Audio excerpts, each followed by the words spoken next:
자, 여러분들은 집을 사실 때 어떤 로망을 갖고 집을 사시나요? 뭐 여러 가지가 있겠습니다만 저는 한강이 보였으면 좋겠고요. 그리고 직장과 좀 가까웠으면 좋겠습니다. 그리고 뭐랄까요? 저는 이렇게 좀 잔잔한 것보다는 좀 화려한 것을 좋아하거든요. 뭐 야경이 좋거나 아니면 빌딩에서 내뿜는 그런 불빛들을 좋아하는 편입니다. 아마 젊은 분들은 이런 취향을 갖고 계실 것이다라고 저는 보고 있는데요. 이것들이 합쳐진다라고 한다면 그야말로 좋을 것 같습니다. 자, 그런 아파트를 좀 소개시켜 드릴까 하는데요. 바로 용산입니다. 핫하죠. 용산에 있는 국제업무지구 앞에 위치한 한강이 내다보이는 그런 아파트가 되겠습니다. 자, 그림과 같이 이렇게 20층에 우뚝 솟은 그런 아파트가 되겠는데요. 일단 젊은 층들이 가장 좋아하는 것은 어떤 겁니까? 직장이 좀 가까운 거 아니겠습니까? 직장이 서울은 어디가 가장 많을까요? 그 순위를 좀 살펴보도록 하겠습니다. 자, 가장 많은 직장을 갖고 있는 곳은요, 강남구입니다. 강남구. 강남구가 약 한 100만 명 정도 되네요. 그 다음이 중구고요. 영등포구는 3위입니다. 3위. 집값 순위는 9위죠. 자, 약 한 55만 명 정도 되고요. 그 다음에 서초구, 용산구가 한 44만 명, 합치면 약 한 100만 명 정도 되겠는데요. 집값은 4위입니다. 자, 마포구 볼까요? 마포구도 용산과 가깝죠. 자, 25만 명이 있습니다. 자, 합치면요. 이 세 자치구가 약 한 130만 명 정도 가요. 이 영등포구, 용산구, 마포구에 직장을 다닌다라고 보시면 될 것 같습니다. 그 중에서도 개발 호재가 산적해 있는 이 용산구가 전국적인 관심을 갖고 있다라고 볼 수 있겠습니다. 자, 이런 분들이 오늘 소개시켜드릴 매물을 좀 유심히 보셨으면 좋겠는데요. 자, 청약통장이 필요 없습니다. 청약통장이 필요 없고요. 가점이 낮거나 아니면 청약통장 금액이 적으셔도 상관없이 분양을 받을 수 있으시고요. 자, 어떻습니까? 서울 같은 경우는요, 이 공공택지를 개발한다면 공공임대나 그리고 공공분양이 되지 않습니까? 사실상 특별공급이 되지가 않는다면 청약통장의 금액이 약 한 2천만 원 정도가 들어있어야지만이 당첨이 가능하죠. 매월 10만 원씩 카운트를 해서. 자, 사실상 이렇게 넣고 계신 분들이 많지가 않고요. 이렇게 넣으셨다 하더라도요, 거의 40, 50대 분들이 주로 대상이 되기 때문에 젊은 층들은 청약에 당첨되기가 쉽지 않다라고 말씀드릴 수 있겠습니다. 특별공급이 되지가 않는다면. 자, 그래서요, 청약을 포기한 무주택자 또는 주택을 하나 갖고 있으면서 갈아타기를 원하시는 실수요자분들이 보시면 좋을 것 같습니다. 자, 그리고 우리가 청약을 받을 때 그 지역에 2년을 거주를 하냐 하지 않느냐에 따라서 우선적으로 배정이 되는 부분이 있지 않습니까? 사실상 2년 거주가 안 되면요, 당첨되기가 쉽지가 않은데 서울에 2년 거주를 할 수 없는 분들이 있을 겁니다. 예를 들면 뭐 지방에 계신 분들, 이런 분들은 서울에 2년을 거주하기 어려울 텐데요. 그런 분들이 주의 깊게 보시면 좋을 것 같고요. 자, 앞서 말씀드렸습니다만 특별공급을 확대시키면서 일반 공급의 물량이 줄어들었습니다. 자, 줄어드는 그 상황에서도 청약통장 금액이 공공분양 같은 경우는 약 한 2천만 원 이상이 돼야 되기 때문에 그만큼 당첨되기가 어렵습니다. 사실상 전세로 머물면서 청약을 기다릴 것이냐, 이것은 좀 고민을 좀 해볼 필요가 있을 것 같고요. 자, 예비 신혼부부나 또는 어린 자녀를 한 명 둔 그런 가족 같은 경우는요, 실제 거주하기에 불편하지 않을 것 같습니다. 자, 12평 소형 아파트인데요. 이게 일반 아파트로 따지면 약 한 15평 정도다라고 보시면 될 것 같습니다. 자, 그리고요, 전략적으로 이런 방법도 좋을 것 같습니다. 자, 만약에 부모님이 무주택자시라면, 이것을 분양을 받으시고요. 그리고 자녀인 나는 청약을 노리는 전략, 투트랙이죠. 투트랙으로 가는 전략을 쓰시는 것도 나쁘지 않을 것 같습니다. 자, 우선적으로요, 실수요자분들이 접근하기가 쉽다라고 말씀드릴 수 있겠고요. 투자자분들도 충분히 고려할 만한 그런 매물이다라고 말씀드릴 수 있겠습니다. 자, 용산구는요, 서울 분들만 주목을 하는 것이 아니라 전국적으로 주목을 하고 있는데요. 특히 이 재개발 이슈도 있고, 그리고 개발 호재가 있기 때문에 아파트뿐만이 아니라 이 빌라나 오피스텔도 가격이 상승하고 있습니다. 그 추이를 좀 살펴볼 텐데요. 일단 원효로 1가 공공재개발을 신청한 이 원효로 1가가 5억 원 선입니다. 5억 원 선 이상, 매물이 없죠. 자, 5억 원 선 이상으로 거래가 되고 있고요. 신축 빌라 같은 경우는요. 자, 효창동은 약 한 4억 5천만 원 선이다라고 보시면 될 것 같고요. 자, 원효로 2가가 약 한 5,300만 원 선에서 가격이 형성이 되어 있는 것 같습니다.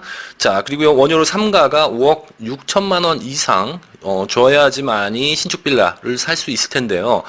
자, 한강노동이 제일 비싸죠. 6억 원입니다.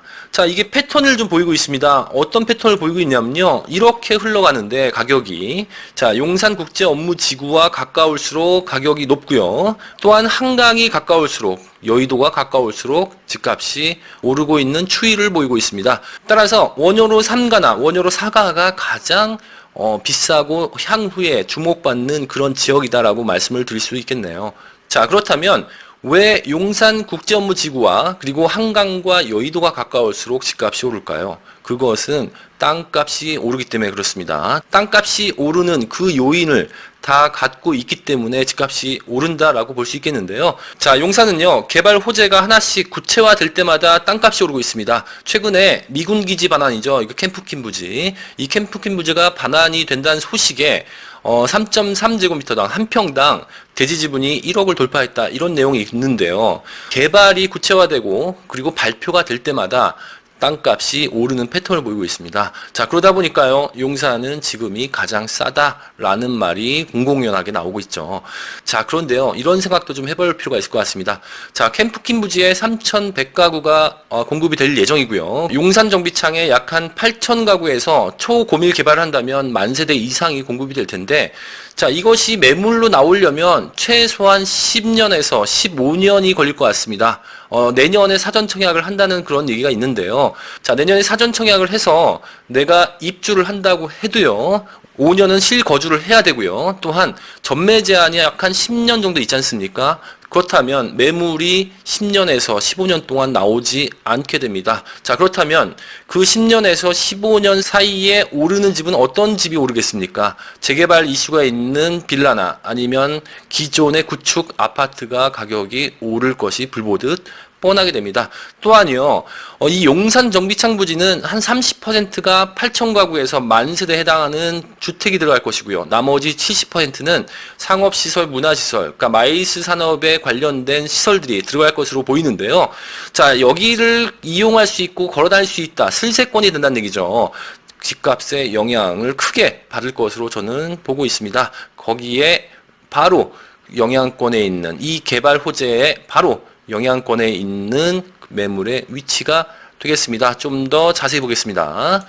자, 원효로 3가에 위치해 있고요. 용산국제업무지구 바로 앞에 있습니다. 이 용산국제업무지구 옆에는 한강이 있고 바로 여의도가 있습니다. 자, 그래서 이 아파트의 타입에 따라서 이렇게 한강을 볼 수 있는 뷰가 되고요. 이 시티뷰죠. 빌딩뷰. 용산국제업무지구를 바라볼 수 있는 뷰도 가능하게 되겠습니다. 자, 그리고요. 여기가 원효대로지 않습니까? 이 원효대로가 밤이 되면은 야경까지도 갖출 수 있는 그런 위치가 되겠습니다. 이 원효로 3가는요. 아무래도 노후도가 되고 그리고 주거 환경이 열악하기 때문에 재개발 진행을 할 것 같습니다. 내년쯤 되지 않을까 싶은데요. 일반 재개발을 신청하거나 아니면 공공 재개발을 신청할 가능성이 높습니다. 자, 우리가 재개발을 해서 새 아파트가 들어간다면요, 이 주변에 땅값이 오르게 됩니다. 자, 그렇다면요, 땅값이 오를 수 있는 요인을 양 옆에서 영향을 받을 수 있는 위치에 있다라고 볼 수 있겠습니다. 직접적인 개발 호재와 연관되어 있는 것이 한 5개에서 한 6개 정도 된다라고 볼 수 있겠고요. 거기에 빼놓을 수 없는 것이 바로 용산 민족공원도 있다라고 말씀드릴 수 있겠습니다. 자, 지금까지요, 외부적인 입지를 봤다면 이제는 안에 있는 구조를 좀 보겠습니다. 인테리어나 여러 가지 옵션 이런 것들 볼 텐데요. 자, 모델하우스가 있습니다. 모델하우스에 가시면 이 화면에서 나오는 이 사진을 현장에서 눈으로 직접 보실 수 있으실 텐데요. 자, 이렇게 1호부터 해서 5호까지 구성이 되어 있습니다. 자, 한강이 보이는 뷰는 1호와 5호가 되겠고요. 이 화면에서 보이시듯이 이 왼쪽 편입니다. 이 왼쪽 라인인데, 이 왼쪽 라인 1호는 이 한강이 보이고요. 그리고 국제업무지구를 앞에서 볼 수 있고요. 원효대교의 그 야경도 볼 수 있는 가장 선호되는 타입으로 보여지고요. 자, 이 1호나 5호를 15층에서 16층을 해드릴 수 있을 것 같습니다.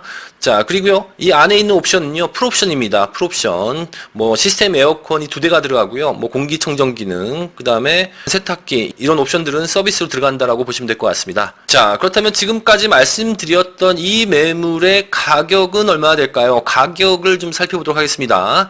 자, 매물 정보를 좀 볼 텐데요. 자, 위치는 용산구 원효로 3가에 위치해 있습니다. 이 원효로 3가는 이 뒤편에는 재개발의 움직임이 있습니다. 뭐 공공재개발이 됐건 일반 재개발이 됐건 이 재개발로 계속 움직일 것으로 보여지고요.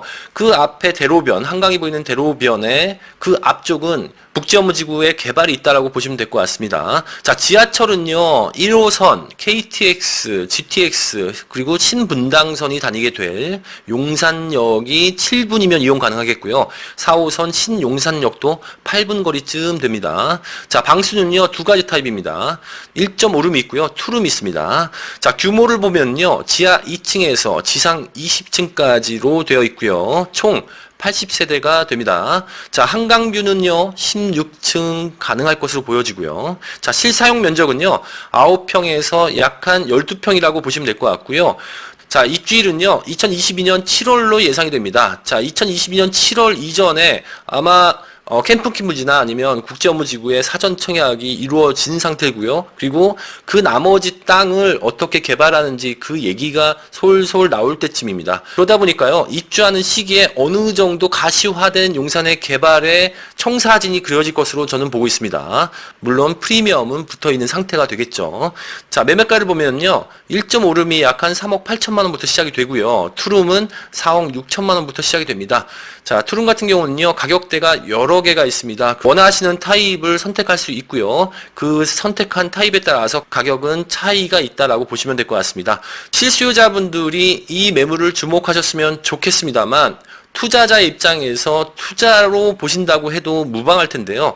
투자금은요, 1.5룸 같은 경우는 약 한 1억 원 정도로 예상이 되고요. 투룸은 약 한 1억 3천만 원부터 투자금이 들어간다라고 보시면 될 것 같습니다. 물론 이게 입주일이 2022년이기 때문에 증감할 수 있다는 것은 고려해 주시길 바랍니다. 자, 지금까지요, 핫한 지역이죠. 서울에서도 가장 핫한 용산구에 위치한, 특히 원효로 3가에 위치한 아파트, 소형 아파트를 소개시켜 드렸고요. 자, 이 매물에 관련돼서 궁금하신 사항이나 문의사항 있으시면 저에게 전화를 주시고요. 자, 한강은요, 높을수록 잘 보입니다. 높을수록 잘 보이기 때문에 이 한강 뷰를 원하시는 분들은 빨리 저한테 전화를 주시는 것이 좋을 것 같습니다. 자, 지금까지요, 저는 강스타였습니다.